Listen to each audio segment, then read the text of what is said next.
苗族服饰被誉为穿在身上的史书，你有读懂它吗？苗族服饰花样繁多，据不完全统计，分支种类有200多种。那些看似平凡的图案背后，都记载着不同的苗族文化。那么这些服饰上的图案都有着什么含义呢？图案大多是日常生活中各种活生生的物象，有表意和识别族类支系语言的重要作用。比如说，苗族服饰腰带上绣的水波浪花纹，代表了他们曾经居住过长江与黄河。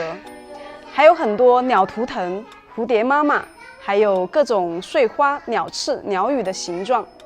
传说中，蝴蝶妈妈生下了12个蛋，这12个蛋是鲫鱼鸟孵化成我们人类万物。所以呢，苗族妇女就把鲫鱼鸟视为我们的图腾之一。所以在我们苗族服饰身上会看到非常多的鸟元素。在我们融水当地，当属白鸟衣最受欢迎。